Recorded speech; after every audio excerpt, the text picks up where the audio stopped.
Hello, everyone, and welcome back to Ethos Online. Again, this is a space where we can be, belong, and become the very best version of ourselves. So, wherever you're joining us, whether that be Minnesota, Florida, Canada, California, wherever it is, we just want to say welcome, and we're just excited to walk this path with you.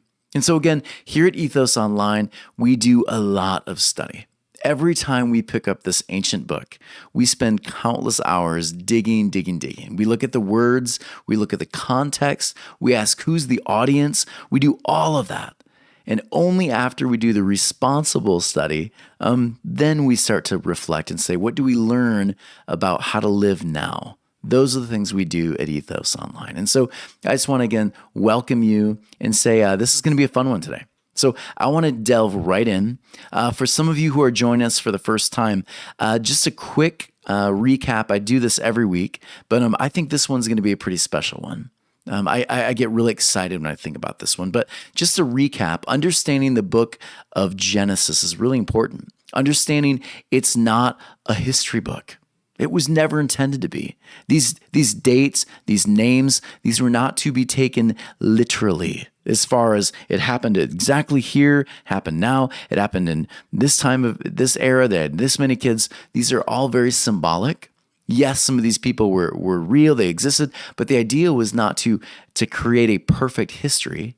Tribes were not doing that. That's not why they wrote. So here's why they wrote. Here's why they compile Torah, right? Genesis, Exodus, Leviticus, Numbers, Deuteronomy. Here's why this Hebrew nation, calling themselves Israelites, did this. And so when we look at it, Babylonian captivity happened in 587 BC. So when I say captivity, here's what it meant. Israel is a tiny little tribe, and over and over again in their history, they get taken, right? Their whole culture, their people, they are basically taken. They're held hostage for a while. Then they're taken captive into the city of Babylon. And they're in the city. Of course, the question is, do we follow their gods, their cultures, their values? Because that's what everyone else would do. They would assimilate. Right? If your God was beaten by their God, then their God must be stronger, so you would worship their gods. Israel, however, does not do this. It's one of the few tribes that don't. They don't assimilate. And the reason they don't assimilate is because they have this compilation of texts, right? They have this compilation of stories, poems, prophetic warnings, right? They have all of that, and it helps them continue to hold true to what Judaism was, right? To be an Israelite meant to ... right? So Torah is a written response to the fears of assimilation. That is the idea. So when Torah is brought out, the idea was this is a gift. We see ourselves in Torah. We see ourselves in every poem, right? We see ourselves in every big, deep metaphor, right? Jonah is swallowed by the whale. We know if you're swallowed by a whale, within hours, the stomach acid alone is going to kill you, right? 3 days, the whale goes down to, the word there means hell in the Hebrew. Does he really go down to hell? No, it means death, right? The idea was Jonah's going to come up 3 days later. He's going to be a different person. He's going to have a different message. There's a resurrection story. All of this, deep, deep symbolism, right? And so when we read it, we have to understand Israelites, when they read Torah, they see themselves in the story. It makes sense, right? Yeah. So they see themselves in the story. And so when we read it, always ask the deeper question. Always ask, what does this say first and foremost about Israel? And then after we understand that, we can say, what could this mean for me? That's difficult study. That is using the gray matter, right? And so we've been studying about the individual, the messianic character of Abraham. The name Abraham literally meaning the founder, right? The founder. And so we understand the founder leaves his tradition, his polytheistic tradition, and he leaves that for a monotheistic one. A very different kind of worldview, a tribal one where they're constantly moving as a group of people with a very different set of values. This is the person of Abraham. So today, Today we step into a very popular story, one that most of you have heard. It's in Genesis chapter 22. And the story most of you have heard of Abraham and his son Isaac. It's that moment where Abraham takes Isaac and Isaac, he goes onto the altar, right? And God told Abraham in the story that you must sacrifice your son, right? Murder him on the altar. What? Right? No wonder people have gone crazy with this story because it sounds crazy from our perspective today. It doesn't make a lot of sense, right? And I'll expand on that a little bit. But this story has been taken in so many different directions. And so today I want to move through what it is, what it isn't. I'm going to share with you some ideas that you may never have heard before because you've never looked at the Hebrew words, what they mean and what they don't mean. And then we'll talk about implications, what they actually say about Jesus. It's so beautiful. And so think about this one, this quote from a very famous rabbi. When discussing this story, I always go back to what were the rabbis saying centuries and centuries ago, well before Jesus. What were the rabbis, the Jewish people that actually wrote this piece? What were they saying about this piece? And so listen to this quote here.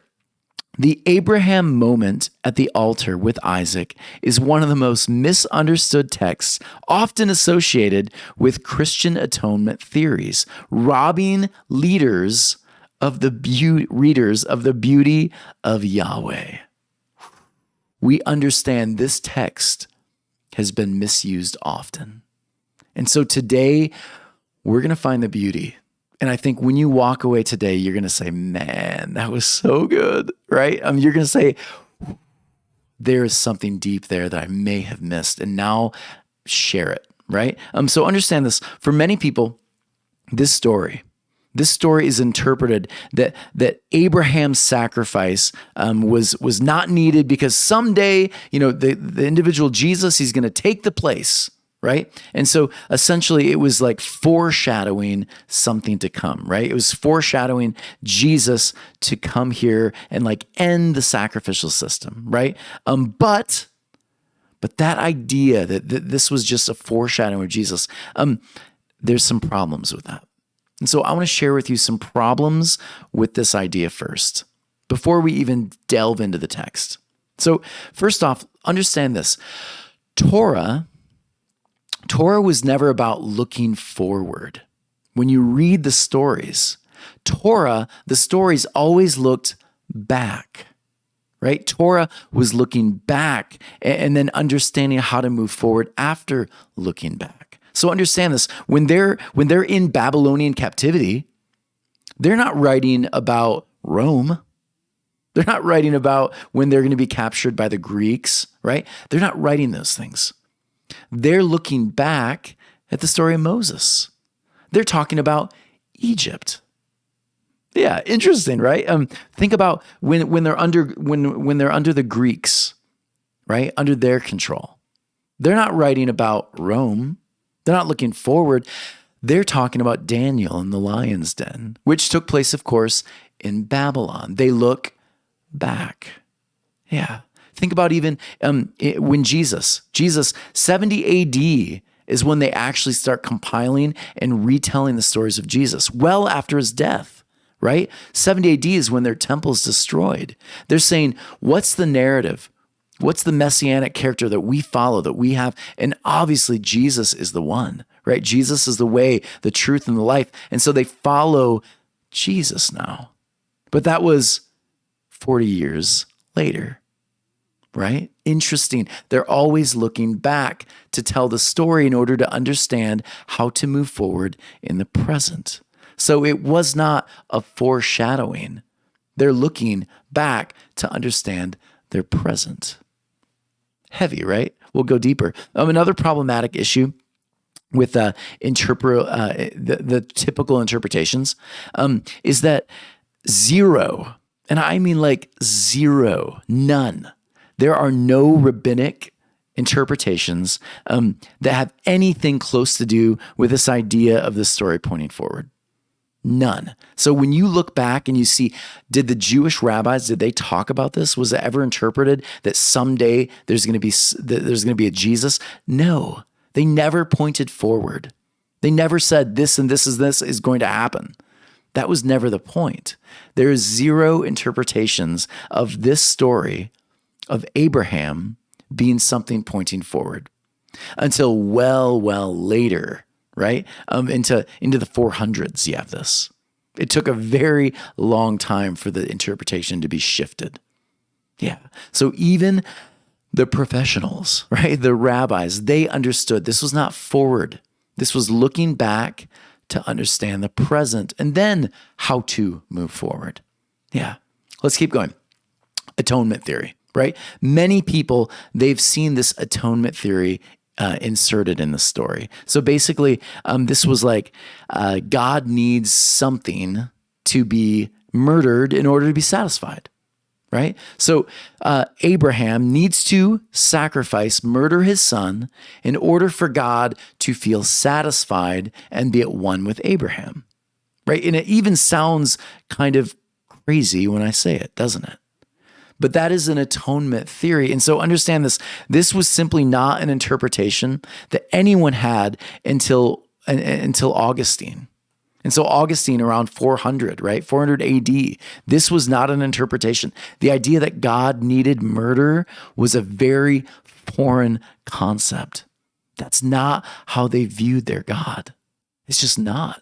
And so you won't see the rabbis using that language, using that interpretation. That is something Augustine creates and interprets when he brings in original sin, right? That we're all born evil and that God has to sacrifice something and something needs to be murdered in order to be at one with him. That idea would have been very foreign to the Hebrew people. Very foreign. Think about this one. For the Jewish people, they were monotheistic, right? And again, I understand we might view this a little differently now, but understand for the people writing this, the idea of God sacrificing his son would have been an interesting one for them way back then.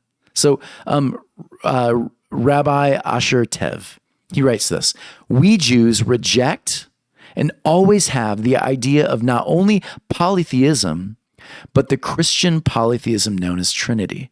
So I know I'm going to get a little flack, but I hope you understand what I'm trying to say here. Whether you believe in the Trinity, God and literal three separate working beings together, or not, this idea was really foreign to the people writing the story. So again, they would not have been thinking forward about someone coming, God coming someday to have himself murdered on a cross to satisfy himself. That would have been so foreign, so crazy to them. They would have said, that sounds like idolatry. That sounds like something you'd see in Babylon or Rome. That's heavy, right?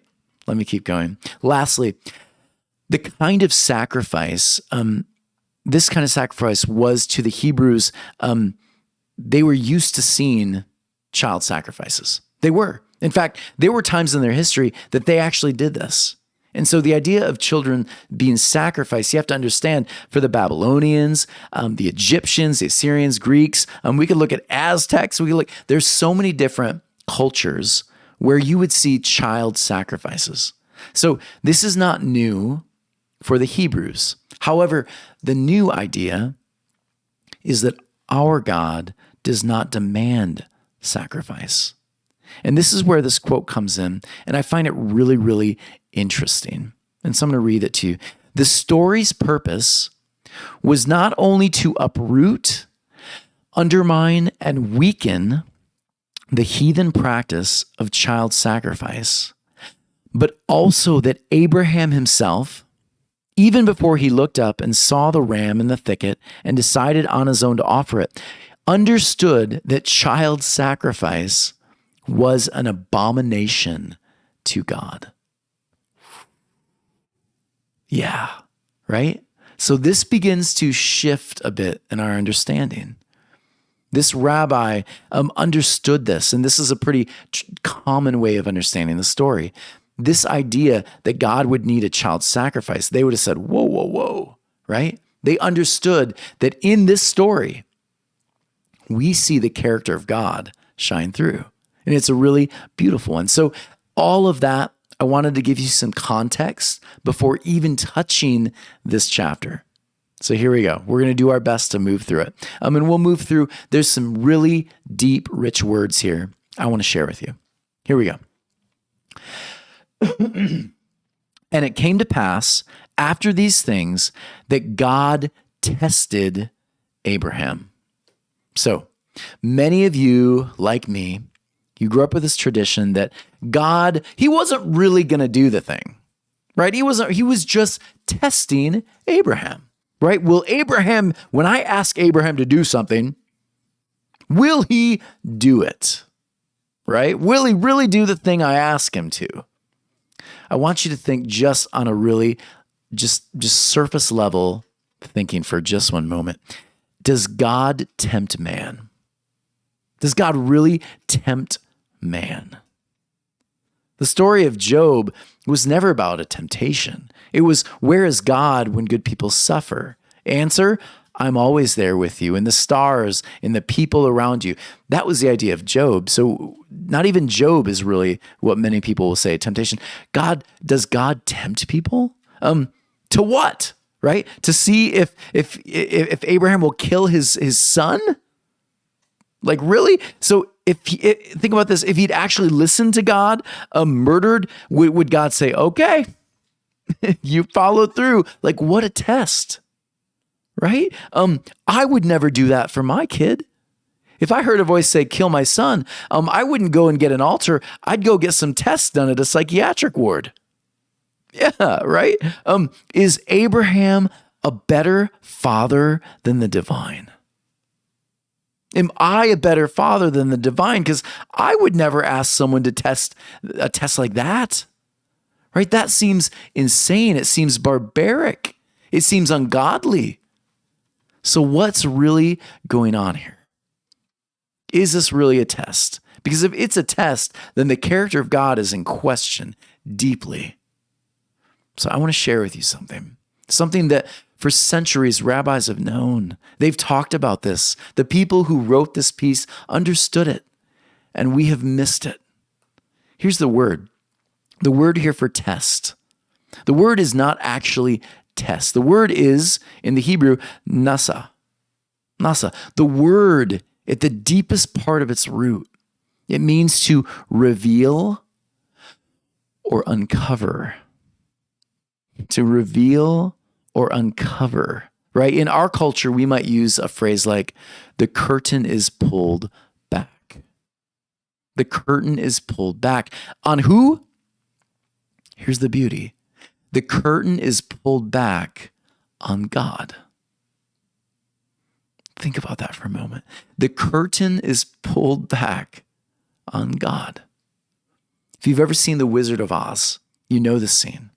The scene where they hear how great the wizard is. The wizard's great, the wizard's this, the wizard's that. And they get inside the palace, and Toto goes in. They're checking to see, is the wizard good or not? Is the wizard all that everyone says he is? And Toto, he pulls back the curtain, and we find the wizard's a sham, right? The wizard's a sham. And so in this moment, the question the Hebrews are asking is, what will this reveal? Not about Abraham. It was never about Abraham. The focus was on God, on the divine. And the question, of course, is what happens when God is revealed? What happens when the curtain is pulled back? It was never a test about Abraham.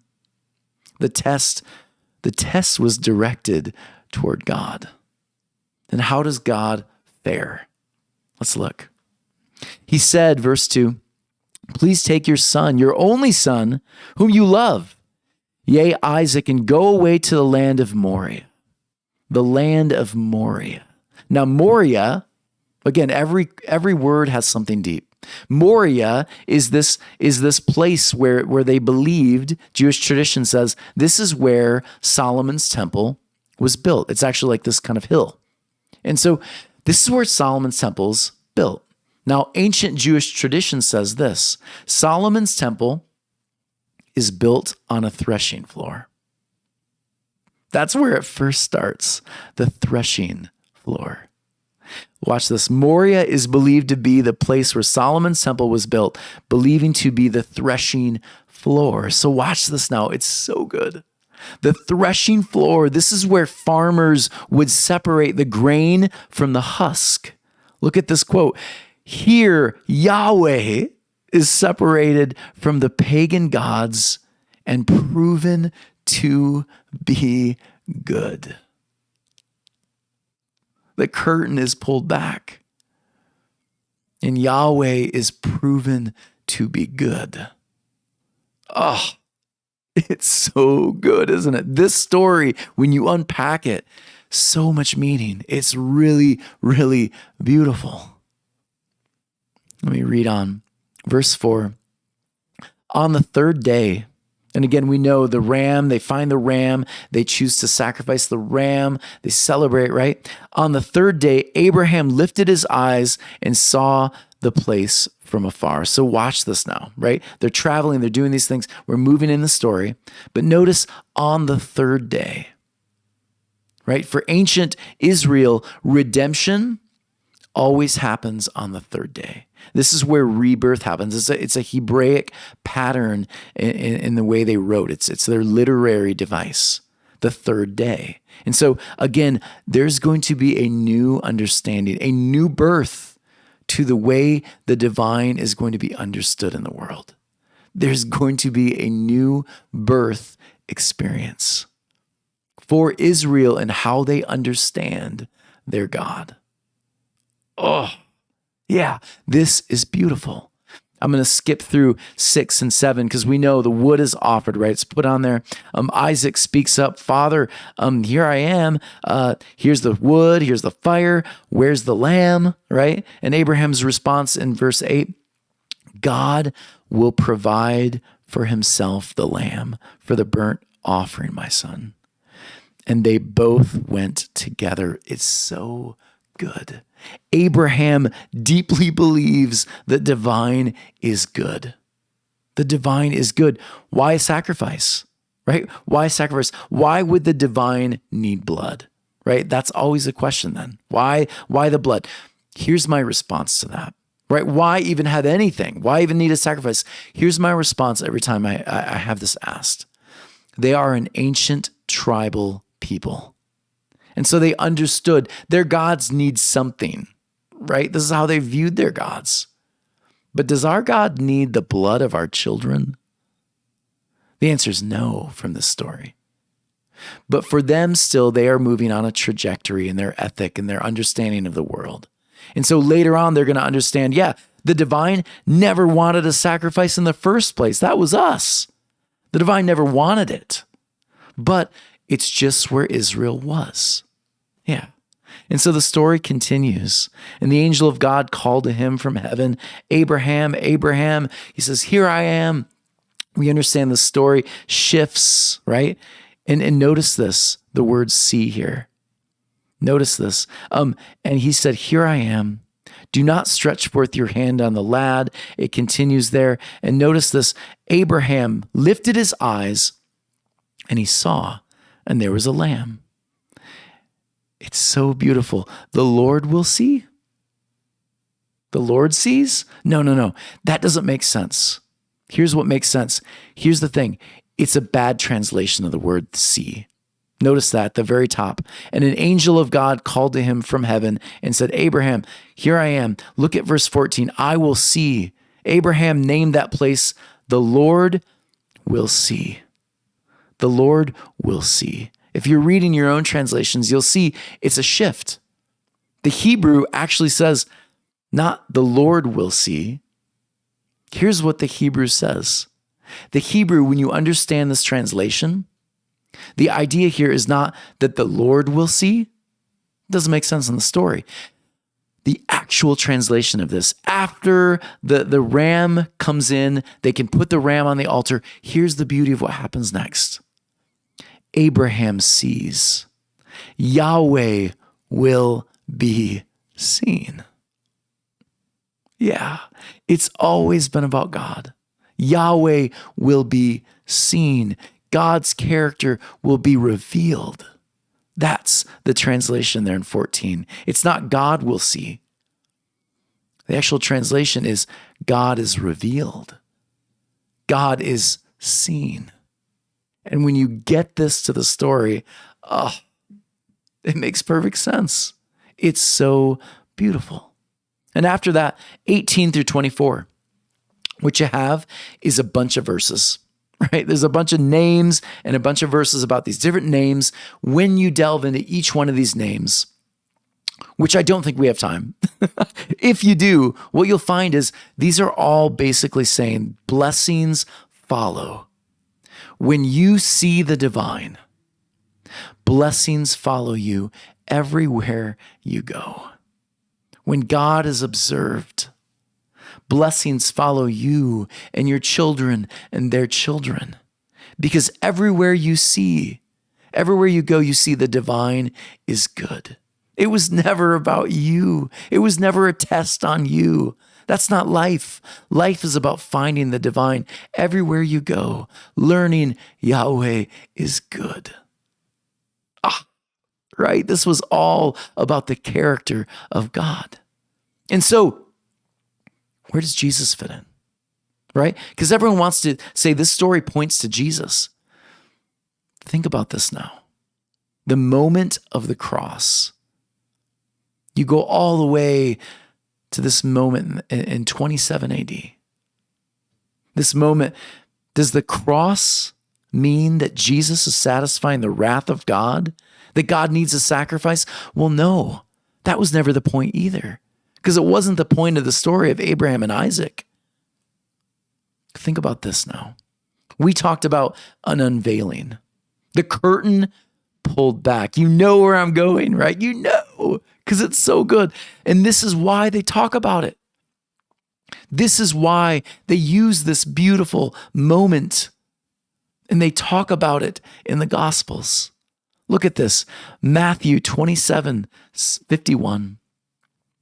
At that moment, again, when Jesus dies, it says, the curtain of the temple is torn in two from top to bottom. The earth shook, the rocks split. For Jewish tradition, God is what's behind the temple.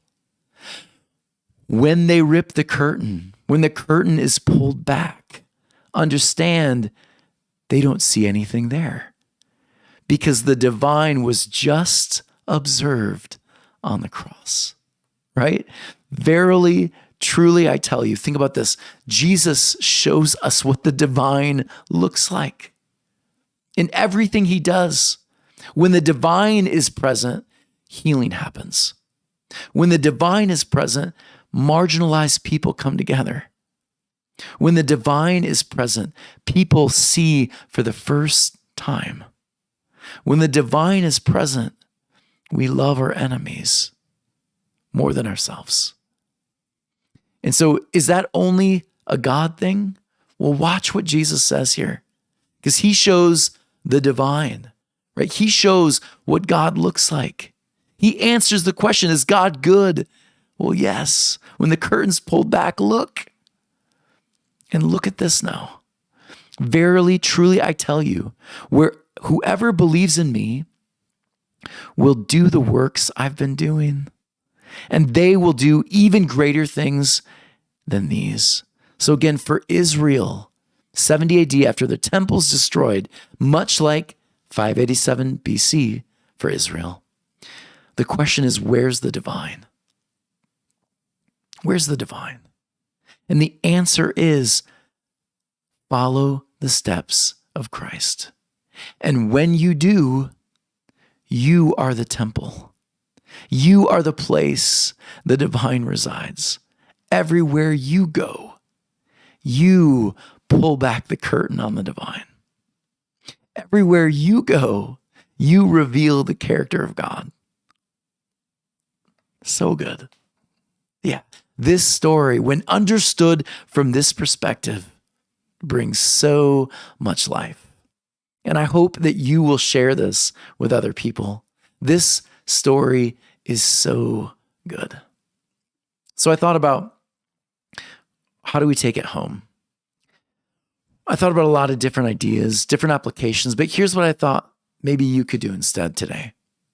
Take time today and read Matthew 27, 32 through 56. Take time today, just open up that gospel. And what I'd love for you to do today is just consider the depth and the beauty of what Jesus shows on the cross. Not just about the divine, but also about our place in the world too. What do we do in the face of hate? What do we do in the face of divisive language, divisive parties, divisiveness? What's our reaction to it, right? Our reaction is to pull back the curtain and show the divine. What does that look like? For Jesus, it was recycling hate with love. What does it look like for you right now on Facebook, at work, with difficult conversations with friends and family? What does pulling back the curtain look like for you? Everyone, thank you so much for joining me today. My voice is going. I got so excited about this. I couldn't help but share it. So much fun, right? So much fun. Please consider donating. Ethos-Church.org/donate. This is a tax-deductible donation. We would love to continue partnering with you. These kind of messages and more will be coming. We think it's so beautiful. If you want to join us online, consider going to Ethos Living Rooms. And as always, hit that subscribe button. Share these YouTube videos, especially this one. I think this is such a good message. Everyone, thank you so much for joining us. Next week, we'll delve into chapter 23. Take care. We love you, and we'll see you next week.